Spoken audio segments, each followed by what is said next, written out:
All right, welcome back to part 3 in the Gamer Confessions. We are doing Wrath of the Lich King, so we're going to get right into it. I'm Joseph. And this is Adam. And we're going to have him start out with what he was doing in the start of Wrath of the Lich King and what character he played. Well, Wrath of the Lich King, I was ecstatic over it because I was super, super excited to play Death Knight.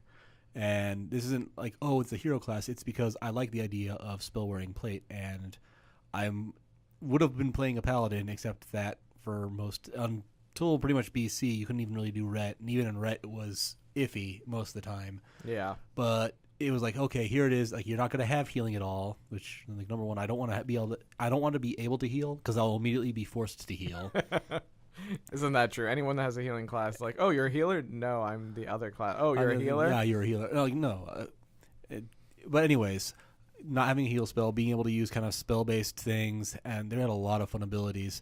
It was psyched. Like, I'm going to play a Death Knight, get in there, reroll a Death Knight. I spent the entire end of BC just basically farming not high leather and selling it off as quickly as possible so I can have gold to just pump into my DK, not have to do the quest for Epic Flight, just be able to straight up buy it. And had a lot of fun. Started up a female Death Knight, Draenei, because once again, Draenei was probably the most fun alliance race there was. Yeah. Because once again, humans are boring, dwarves are short Irish people, gnomes are gnomes and will not be played. Unless your name is David.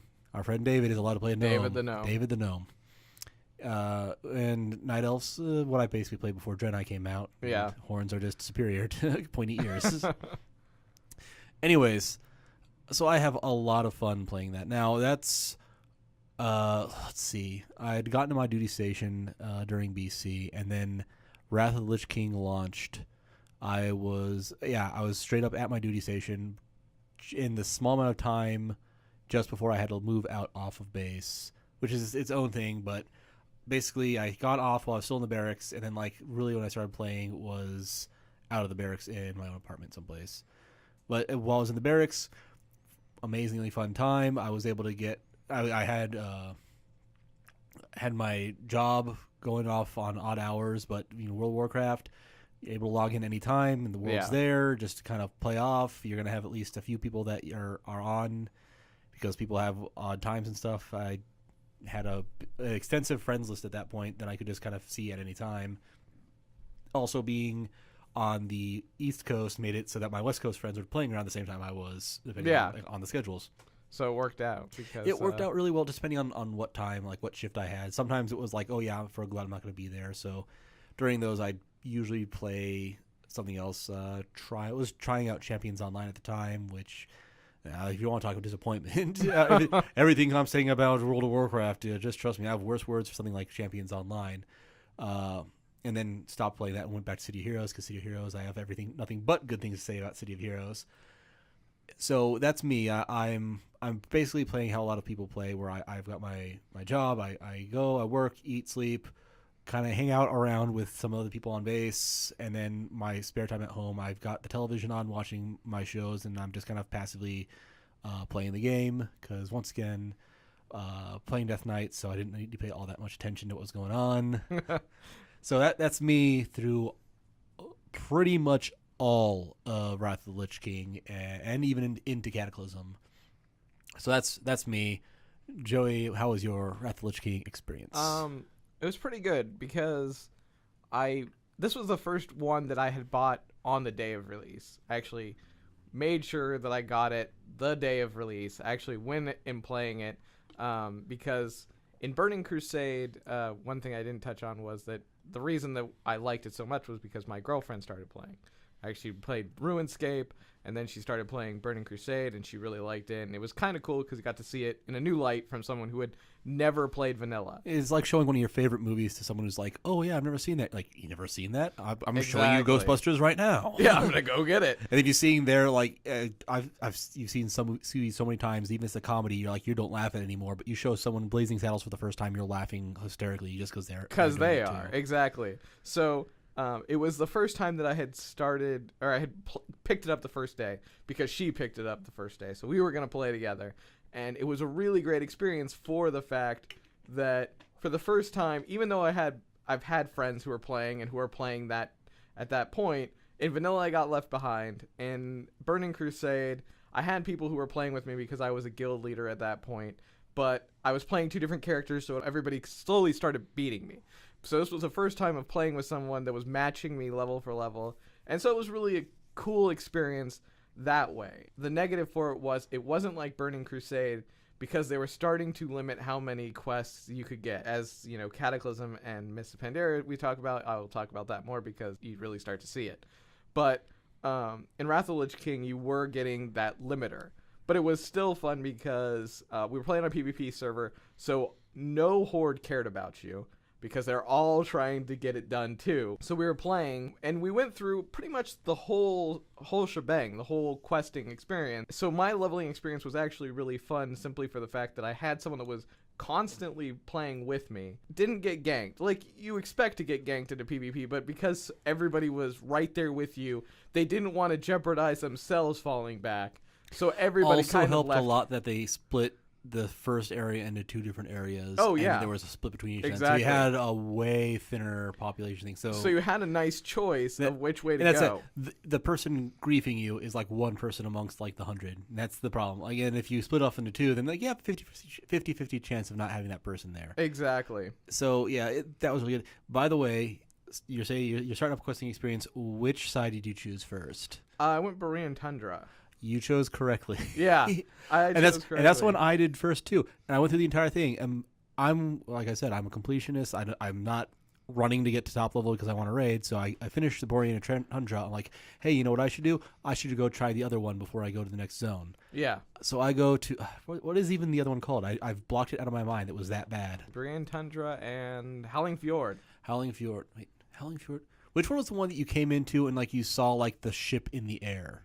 The ship in the air. Like there was one side like especially the one that was on fire and burning. That was like broken. That was Howling Fjord. Howling Fjord. Okay. Because I had then I made a mistake. You chose incorrectly. Yeah, that was the one with Upguard Keep on that side. Yeah, Upguard Keep, which was because the other one had what is it, like the Nexus? That one had the Nexus. Because Howling Fjord, amazing. Yeah, that questing experience is some of the best questing experience I've ever had in Wrath of the Lich, in World of Warcraft. Wrath of the Lich King alone is definitely. You get in there, like you're going to find I think Ashbringer. You're going to see like all the stuff there. In the raid or the dungeon you get to at the end of it. It's great. It's an amazing dungeon for starting off on dungeons. Then I go over to the Borean Tundra. Oh my god! I was like slapping myself in the head every 5 minutes. They had that awesome Death Knight character there, which was a bonus, which was awesome being a Death Knight coming there and seeing like another Death Knight. Like, and the cool thing is you got to go up to the top of one of the necropolises that's there, and you see him essentially battle, like he's fighting. I think if I remember, he's fighting to save his sister, and he was fighting against like someone who betrayed him. Exactly. Yeah. But I feel bad forgetting it because he was like one of the cooler characters. It was really cool. Enjoyed it a lot, at least on the Alliance side. I don't know what that Horde side was, but for Alliance side, but everything else about that zone was horrible. Very long areas, very long treks from each place to each place, and it didn't have exactly the best start off because you start off, and I think the first like 8 quests for the Alliance are just in the town running back and forth. Yeah, I think the one of the worst parts is it's as playing someone who's playing Draenei. You get in there, and they actually make like a straight up lore idiot mistake. They're like, the Draenei like representatives there, like, hey, look, we have experience. Like our entire society is based around making sure that we don't have any infiltrators from like the Burning Legion or demons or anything like that. We have like 7 legions of people ready to go or something like that. Like, why don't we come over here? And they're just like, oh, I'm sorry, but most of our fighters are, simple farm folks. So they're up. They are a little spooked just by your appearance. So we're not going to have you there. Okay, so you take 7 legion of battle-hardened soldiers trained exactly to fight the main tactic of your enemy, and you're going to choose over that a bunch of unarmed, malnourished farmers. Yep. Because Yeah, that makes sense. Well, I actually liked that area, except for there is a little gnomish engineering area. The thing that got them to put the fight combat on the box. Yeah. Like, oh yeah, it's fight. That, I believe, is the only thing where you're actually flying around, actually doing anything they showed on the box. Well, and then you do have it in Dragon's Blythe. You have a couple of ones where you're on the dragon. It became a daily quest essentially. When you cleared it out, you can be on the dragon and you fight around, and there's like an achievement for it later on. Isn't that like one where like it's on a preset path and you just kind of like launch onto? There other is ones? one that's a quest, but there's another one where you essentially are killing the dragons that are flying around. But anyways, that was a. It was very minor. For the amount of press it got, it really wasn't a big thing, other than Malagos. And that was, I think, what was on the back of the box. But aside from that, with the questing in Wrath of the Lich King, which honestly, some of the best questing, especially considering that when it comes out, every new expansion, it's exclusive high level content, takes a long time. They always like artificially lengthen it out just so it takes a long time, and they shrink it down as time goes on, so you can just blow by it and get to the new content. Until now, where you can buy level 90s, they'll probably pop it back up. But at the time, when you're playing Wrath of the Lich King, you're going through that content, and it is fun. That's the biggest thing about it. You're going through it, and I didn't care about my level. And maybe it's because I was at a point where like I have all my tricks, I have all my toys. Yeah. I don't mind so much that I have to go through this extra stuff because I'm not like sitting there like, oh, if I just get like one more level, I finally get my good passive, like I can finally dual wield or something like that. I got my toys, I get to play around with them in a lot of fun different scenarios, and I get to see some fun little stories with each one. In fact, I think the worst part about the Lich King was the Lich King. everything else, like about just fighting the Scourge, when you're fighting about just his minions, it was fun. When you're fighting or seeing the other races that lived there, or talking about the Nerubians or that one village that had a bunch of Worgen in it, the trolls, that fun, all of it really fun and really interesting lore-wise. Lich King shows up, usually just doesn't kill you, then leaves. Yeah, that's pretty much all he did. The questing for it was really fun. The dungeons were reasonably challenging, and if you had ever went to Oculus, you wanted to punch a small child. Because that was another one. That was the other flying one that you're thinking of, is the Oculus. Which made you want to hurt someone. Because it wasn't the fact that it was hard. It was the fact that you always had one stupid person who could not figure out how to use abilities. Now, I have to give them at least the credit of they gave you a straight new way to play. Here's the dragon. We are not going to give you any idea of how you're supposed to play on this thing. You see colors. I did not know when I was looking at, okay, I could play as green, I can play as red, or I can play as bronze. Yeah. Red is I'm the tank. Which one am I supposed to use? Oh, okay, so the red one. And guess what? I didn't know that the first time going through. Red tank, yellow DPS, green heal. And but yeah, I mean that was the thing, is like so you had to, you kind of figured it out, and the best part of it was it wasn't just go here, like it didn't tell you, it didn't direct you. It's like you have to go over here, but experience it. Go fly around, find it, and as you figured out, it's like, oh, I have to go around this circle, and then I have to take out these guys that are essentially shielding this boss and kill him, and then fly up one, kill the guys around that so I can take this guy out, and then fly up and fight the big guy. Which, once again, sounds great until you've actually worked with a system like that. It's something that you think like, oh yeah, that sounds great. Except that means that if you don't know what's going on, but you have to do step 1 before you go to step 2, you're running around like a chicken with your head cut off the entire time, just going like, what do I do next? Yeah. Is this like, I've killed every trash mob, like, and they had a lot of extra trash because it was an open area. Yeah. You kill all these extra things you didn't need to kill. Like, okay, like what am I supposed to do? Like, okay, I went to the top. Okay, this is a shield. It was a pain in the butt until someone basically showed you how to do it, and then by far the easiest one in the game. Yeah, you could go in there. I always had one person who failed. Always have one person who fails. In fact, I remember it was someone who did the entire thing with just 5 DPS dragons. Because like you actually could do the entire thing with just 5 DPS dragons if you knew what the mechanics are and what you're supposed to do. Because it had that freeze. So you made sure you froze him at the if you major just froze damage correctly and just did nothing but damage, and it did it because all the things had very kind of janky like numbers and tanking. Well, and that of course, you had the achievements that started playing off, which was only use yellow drakes, only use red drakes, only use green drakes, only heal the boss to death. Yeah, heal the boss to death. But it was an example of they did this and they had a great idea, but they didn't stop and think about like some of the obvious, like if I get in here and you give me a dungeon in 3 dimensions. And not just like 3 dimensions as in there's multiple floors that like I can clear out one floor, then go up one floor, then find, oh, wait, here's the first floor key and go back down. When you're talking just straight, I fly up, I fly down, 3-dimensional space with no real thing, I have no idea where I'm supposed to go. And that's under the concept of possibilities. Because if you go in there knowing where to go, it's you feel like an idiot for not knowing because it's like, oh, I just go over to this area first. Yeah. Like, but if you're sitting there like, oh, I can fly up and down, I like, where am I supposed to go? Like, you just don't know.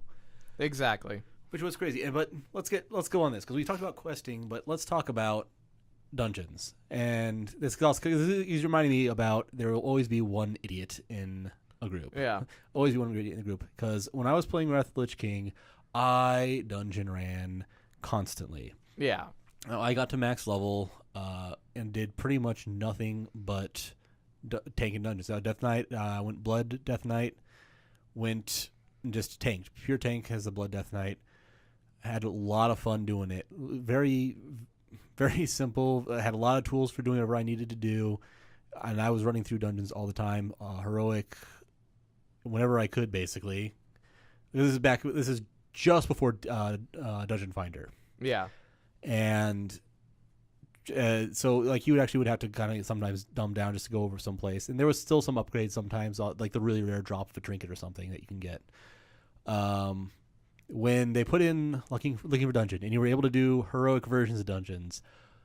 It was both the best thing and the worst thing in the world because there were lots of dungeons that it even in the heroic mode it still didn't screw you over so badly if someone messed up. There were some bosses where like, someone can do something really stupid and it'll probably kill them, and then we have to deal with the boss with 4 people.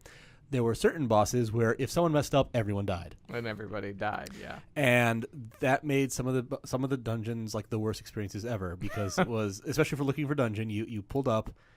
When you had to look for it yourself, you would say like, hey, do you know, I think we were talking earlier, Violet Hold. Yeah. Violet Hold was an example of this dungeon where it had 7 like random bosses, and 2 of the bosses had like mechanics in it where if someone screwed up, it would essentially kill the entire raid or the entire group. Yeah. One of them, I can't remember exactly what they were. I remember one was if you broke like line of sight, he would teleport everyone directly to him. Explode. I don't think he would explode. I think it was that he would summon up like a death ball, and he basically got within, and it would follow him around. So he had a kite the entire time. But if people tried to get outside of line of sight of him or something, for just not follow him or something, he would teleport everyone to him. And oftentimes he was really close to his death ball. So we're talking like fractions of a second to get away without dying. Yeah. Which I've actually seen it where like the entire team got pulled over because one idiot was dead, and everyone was able to get away before that ball came because they saw some idiot like about to do it, and we actually won. But it was a Void Walker. The Void Walker one in there that only one person could see the ghosts that were shooting everybody. So if people didn't go and kill the ghost when they could see them, which really sucked as the tank was you. Yeah, because like my job is to make sure this guy's only attacking me. Everyone else is attacking him because they're not attacking the ghosts. Yeah. If it started off as you, it was the worst thing in the world because it meant that they were not losing aggro. If it was somebody else, time and time again, they were losing aggro because they were killing things. Yeah. And then you would be able to just be like, oh, I have enough aggro, I can just go around and kill these things, or at least bring them to me so whoever the next person is who has them, they're all attacking me. Yeah. There were so many ways that fight can go wrong. There were people who thought, oh, well, we could just DPS the boss down. We could just do a tank and spank. Like, no, you can't. Yeah, no. Like, I can't ensure that everything's be fighting me. You could be destroying the healer. We can just burn cooldowns on. They did all sorts of crazy things. There was a lot of a bunch of people who wipes there were a bunch of people who saw someone who was really good at the game do something stupid online for fun and thought that was a viable strategy for doing it. Yeah. And this is why I do not like This is why I play the way I do. When I say I don't like raids, I don't like PvP, it's because I have to trust on other people, and inevitably there's going to be someone who sees Loken, I think it's Loken, casting a spell that's like everyone says this spell will instant kill you if you get hit by it, and they will continue to stand right next to him. Yeah, it was the farther away you were, the less damage you took, and you all had to be together. So it was one of those things that one was the worst because it was like, no, why are you being close to him, you fool? It's like, what are you doing? It's like, oh, we have to spread out. It's like, no, boom. It's like everybody close, everybody spread out except for you that's farther away. And it's like, oh, even if I somehow manage to do a cooldown reduction to live, I'm alone now and I'm dead. Thanks a lot, guys. Yeah. That was one of the things because as a tank, you were in that fight. If someone screwed up, you were the last one to die just because you had the most health and most tankiness. So you're just sitting there like, well, okay, now it's like a 1v1 fight versus me versus this guy. Yeah. So that was always unfun, but.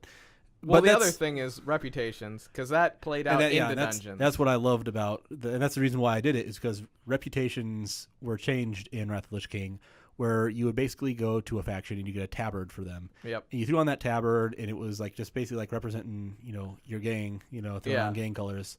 Go into a dungeon, and all your reputation gains, not only for what that was supposed to be, because every dungeon would give you reputation for something, it would also give it to you for this other thing. So you could. I don't remember if you could double up on some, like you get a tabard for something you were gaining reputation for and just double up on it. But you could throw on like Ironforge. You could just throw on like Ironforge tabard and get Ironforge faction by going through this dungeon for like some other faction entirely. Yeah, or Ebonhold or which was such a godsend for what they made reputation grinds into, where it's like we're just gating all these items around, but thankfully, because at this point there were so many different reputations, like we need to make it easier to get reputations. Because, I mean, for was it the Sons of whatever the giants, Sons of Hodur, like we are gonna put these shoulders enchants that everyone's supposed to get in there, so you can go off and get their reputation by doing daily. It was an amazing way to make sure that if you didn't have reputation on something, you could easily pop onto it and get it as a side thing, and then slowly work up on it. Yeah, which. Honestly, for what they're doing with reputations, how many they have, they need to be doing that. It's one of the things I'm most glad they ever did for reputations. Yep. Because it made it manageable to go off, and it didn't matter how many times you had to change things around. How many times to throw on new tabards and max things out. Like, okay, I can go get exalted with this, I can get exalted with this. And as long as you're just doing lots of runs in the dungeon, you were able to get those exalted. And that let you get some little fun trinket items, which were always fun to kind of get. Yeah, you always had fun items to get, and it just made it kind of a unique experience. But let's see. Okay. Nope, I'm looking at the wrong one. Okay, Winter Grasp. That's the one I'm looking at for. So Winter Grasp in the world boss system. Did you do the bosses inside the vault? I got to fight one once as a tank. Which makes me believe that it was the entire thing was a kind of a failed experiment, because we went in there and it was like, oh yeah, well whatever their lockout is, they have like a couple of hours before this thing happens. Went in there, somebody pulled the boss accidentally and blamed it on me. I didn't have any sort of like thing like showing the records or something, so I was like, oh crap, well I can't prove it's not me, so. Blah, blah, blah. They actually demanded money. Like, oh, you caused this wipe, so give me 10 gold. Like, honestly, I if in any other situation, I'd have told them to go, well, you can't say it. Can't say it on television, but everyone says it in real life daily. It's the web, so I just go tell him to fuck himself. Yeah. But I didn't know that the group I was with, because it was somebody who was like, hey, we needed this extra tank, and I was there, so I just gave it to him to go forward. And then we fought the boss, and I messed up tanking on him because I was the off tank. I did not know that one of his abilities was a apply on next hit. It was like the next hit does AoE damage that's split between the people who are there. Mm-hmm. So I was sitting there like to take that damage, and I saw him cast it because I had the raid frames. I saw him cast it, like. Okay, I'm here. Like I took a little bit of damage from something. I think it must have been some other like AoE going off or something. Yeah. And like okay, and I immediately split up for something else the boss was doing at some point. For some reason, I was like, oh, I think he set up like this fire ring beneath us. So had been taking a little bit of damage from that. Like, okay, so I've taken the damage. We have to both get out of this. I jump away, and as I jump away, like I realize, like, wait, like I should have taken more damage from that. He hits the main tank, instantly kills him. He's like, what did you go away with? Like, I didn't know it was on next. I thought it was he cast it and it just hits. I didn't know it was on next hit because he also had punched and he had deflected it, which is why parry and dodge to tank are stupid things. So I mean, it was sucked because he's like at 20% life, and as soon as the main tank goes down, everyone just goes like, "Oh, well, it's over," and they all start acting like complete morons. They start like going like, "Oh, blah blah blah," and like, okay, I've taunted it. I have like just next to the tank's aggro on him just for this because that's what you're supposed to do. Why is everyone like? I throw up my tanking cooldowns like, okay, guys, I can tank for like 20 seconds. Do you think you pull on the DPS to? No, they start just doing all this crazy stuff. They start like running into fire and dying, and it was just. Oh yeah, well that's my story of the boss. Yeah. And honestly, from what I saw later, they actually could have taken the boss down. Oh yeah. At that point, like no, they could have. It's just retarded. Because I got another story about raiding that actually something similar happened. But at the point it was like, okay, well we had these we had got 2 attempts on the boss, and that was it. Like we couldn't go. Like everyone was still there, but like, oh wait, the timer for the Wintergrass PvP pulled up. So even though we were in this instance doing something, we were kicked out. Yeah, and we weren't able to go back because. Well, and then they didn't honestly learn that this was a bad plan until just after Cataclysm. But the reason of why is this: depending on what group you are in, Alliance or Horde, you're never going to have a balanced grouping, and then they tried to do the balancing, and that really screwed it up too, which made the game infinitely worse. Which made it horribly worse. But I liked the bosses in the vaults. I didn't like, and yet again, and we'll go into this because of them eliminating it, was that there was a 10 and a 25. So not only did you have to get in there for the 10 and the 25. You need to do it in that small amount of time where your faction held the area. It started with 1 and ended with 5. Ended with 5? Ended with 5 or 4 in there. I think it was in just the vault. 3. Well, there was fire. There was earth. Then there was fire. Then there was lightning, and then there was ice. Okay, so, no, yeah, that's 5. 5. That's 5. Okay, well. Because it was first stone was straight away, and then fire opened up on the front left, and anyway.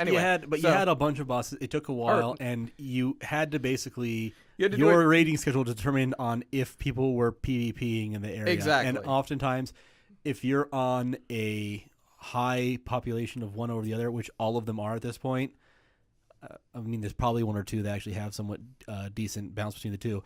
You are always going to be sitting there like, well, if we want to go and do this content, we have to go and first PvP, which number one, like if you're at a disadvantage of PvP, it's very hard to win. Yeah, exactly. Even with that whole like, oh, we're gonna buff whoever's got less people on their side.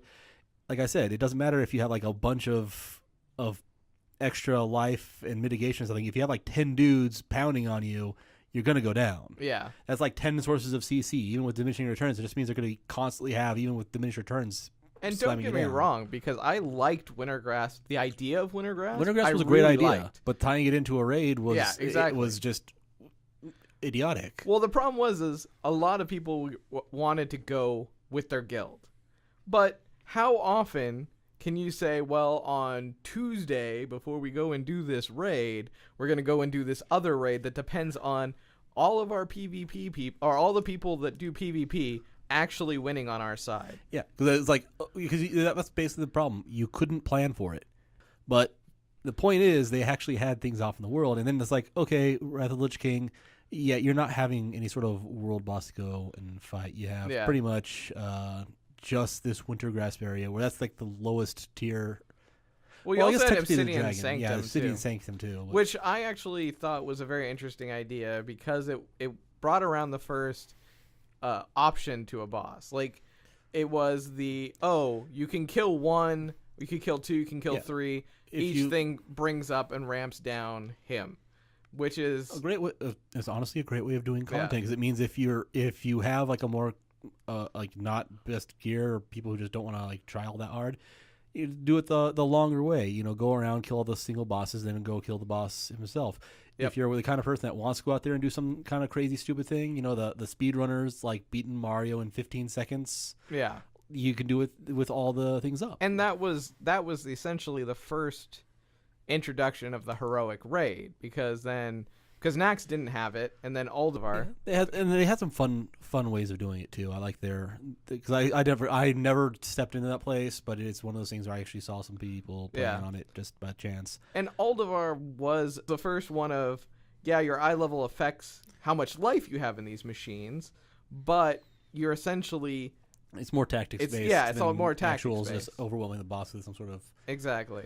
Yeah. And so Aldevar was a really cool one, and then came Trial of the Crusader. It had its own little dungeon that was brought in, which was very little dungeon. well, yeah, it was a very. Well, it was supposed to be an arena. It was supposed to have things basically come to you. Yeah. It moved a lot of trash mobs. Everyone was like, "Oh, we hate it." Like, okay, you hated it I because actually you liked it. I loved it. I just hated the fact that we were doing it so often because it was so quick, so easy, and it had way better gear than anywhere else. Yeah. Is literally the only thing you were running. Yep. So it was basically like going like, oh yeah, well here's this really good thing. You're gonna run it so often. It's like daily quests because it was Wrath of the Lich King was before they started just really destroying daily quests. Yeah. It was like, hey, here's this extra little thing to go around. After you do it 700 or 800 times, you're probably gonna want to jab out your eyes with rusty spoons. Well, and then they came out with emblems. The one we had to Mm-hmm. go into a dungeon, and that could be doing a random dungeon or doing a specific dungeon. And then you also got the one for doing a raid boss. Usually it was one of the first raid bosses in Naxxramas, and then it became Aldevar. Emblems were basically you got them off a boss from a heroic dungeon or a raid. And this is a system that people had been asking for since vanilla. Whatever the end game vanilla one, like there's a couple of them. And I'm running through these things over and over again. I'm going to have all the gear from them. Yep. Now, if I want to go to help my buddies who are in a raid guild, or if I'm like I have a 40-man raid group already, and then like 2 or 3 people leave, and they're on Blackwing Lair, like halfway through Blackwing Lair, I can't join them because I'm not in Molten Core gear with a few pieces of BC or with a few pieces of that current raid in. I'm not leveled up. I can't go in there. So they were saying, if we're going through there, can we get like some sort of token to actually basically buy the better gear to go up there? And they put it in there with those emblem systems. The problem was the emblems from dungeons basically got you another dungeon item. And when you're talking like, oh yeah, well you need at least I think like 300 emblems to buy something. I forget how many emblems were. But, I think it was actually closer to like 60 to 75. Yeah, I was like, yeah. But if you're talking about that, realize that means that you've beaten 75 bosses in dungeons. Like, you can beat dungeons. You don't need any extra help beating those dungeons. True. So getting equivalent-ish gear doesn't really matter all that much. I was like, okay, so these emblems, worthless to me. Yep. And the only emblems that I might actually use to get something that's a small upgrade are the ones for going into raids. And I don't like raids. Yeah. And so it was like, okay, you put in the system that people were asking for, but you completely missed the point of wanting to put that system in. It's so that if I run, let's say, I log on, I do like 5 dungeons in a day, which is not uncalled for me back then. If I run 5 dungeons in a day, after a month or so, I should be able to buy some friggin' raid gear for someone who, if someone's raiding, they went in there, they got that gear, like just maybe by luck the first or second time they went through. Yeah. If I'm doing like consistent dungeons for a long time, I should be able to do that. But that's the system that they put in. It was just they completely missed the point for the longest time. And then they put in heirloom gear, and that was cool. I have enough. When they put in heirloom gear, I actually had enough things. Like I can get and buy a full set of heirloom gear, and then some. And they're like, okay, well, I'll just wait a while before I do it because I'm not thinking of making any alts. And like, oh, we're gonna be changing around how you buy these emblems. Like, okay, cool. So I don't have to worry about that completely negated 80% of the emblems that I had, so I can only buy one piece at that point. Yeah, it suddenly dropped from being able to buy all of it to one of it. So you had to fight the Lich King. So when he came out, the one thing I did like was that they did put another 3 dungeons. So another 3 new another dungeons, 3 dungeons, but which did essentially surpass the amount that were in Burning Crusade. So it was one of those things of feeling like at least they are, trying to give more something. I mean, as someone who was doing dungeons, like And the dungeons I didn't even they weren't bad. I didn't even do 2. I did 1 of the 3, and it came down entirely to I was so burnt out at dungeons at that point. Yeah. Because at that point I had really been burnt out, and the emblem thing really was like a major like sticking point of like just starting to twist that knife in there, like of, okay, why am I doing all this stuff? Like, I'm just getting gear for running through the dungeon for the 5 millionth time. And when the new ones came out, I'm like, why am I going to go here? I'm going to get like a marginal increase at best. Yeah. And Well, then the nice do what? thing I'm not going to raid. which was bringing back the Quell Dalar, which was essentially the Onyxia's sword, or a weapon of equal value to you. That's honestly more or less Trial of the Crusader was. It was basically saying like, okay, we're going to get everyone caught up again. Well, this one was a fun quest, like a missing Yeah. sword that was really good, and so it was kind of cool seeing that. You kind of run in with Jaina again, and then you see her kind of like, okay, you need to stop paying attention to Lich King. Like, yes, it's Arthas, but stop, like, get over it, kind of a thing. So it was kind of a fun little. Woman, his soul is gone. Yeah, he's gone. Just stop pining over him. And then the raid, which had again some very interesting mechanics to it, but the one thing that I liked the most and some people hate the most was moving it to one lockout. 10 or 25 man didn't matter. You were locked to whichever one. See, that didn't. Like I said, I don't rate, so that didn't matter to me. I mean, I was a guy because I was good enough that people knew I was a competent tank. Despite the earlier talking about just moving out of the way and getting my main tank killed. And I had the best in slot heroic gear. Like, I got invited occasionally, like once a month or so, to a raid, and I'd off tank. Usually it was Trial of the Crusader, and I actually had one time where I got to tank like full. I got to full tank the Twin Valks because the other person who was their main tank screwed up and died. Yeah. So I'm just like, okay, they're both at 50% life. Okay, taunted over here. Okay, got aggro on both of them. Guess what? You got 20 more seconds of my cooldowns because I used one cooldown, waited for it to expire, then did the next one and put them out. Yeah. And then the healers have to completely get me. And if I go down, like, that's it. I'm just going to be doing everything I can. Yeah. But so, like, I could do these things, but I was only going out once a month anyway. But I heard so much gnashing of teeth over the lockout change. So, yeah, there were a lot of people that were. I actually liked it because you didn't have to do two raids anymore. I didn't have to do 2 raids anymore. It was I don't have to do 25 man and 10 man. Some people that are not Wrath babies or vanilla babies or anything like that don't know that the 10 had a lower eye level than the 25 man. So you wanted 25 man gear, but most people liked doing 10 man in their guild because it felt far more relaxed. Even though if you had 25 man gear, it was easier because the eye level wasn't as hard, and then above that, even at a little reduced eye level, there was still the chance that you'd get something that was a better use for you. Yeah, exactly. You had instead of having 2 chances, you now had 5 chances essentially to get something. Yeah, I haven't upgraded my boots since the previous we go over a complete raid of just not upgrading your boots. Like, oh, cool, well, the boots dropped in the 10 man. I can actually use these as an improvement. Bam. Yeah, exactly. There's a reason to be going to the 10 man. Exactly, and that was what it became. But then it was like suddenly it's like be 10 or 25 man. You can't be both. Oh, it freed up so much more time. Oh, I want to raid with my guild. I want to raid with my friends, so I'm only going to the 10 man. I'm going to go to the 25 man this week. So I have a lot more room. I don't have to chase down a 25 man or be searching in trade chat or doing any of this other stuff. So it suddenly became a heck of a lot easier. It's a lot less time consuming. And that was essentially where, and people will probably say, oh, what about the Ruby Sanctum? Screw that place. It was stupid. The boss mechanics made you want to punch a child.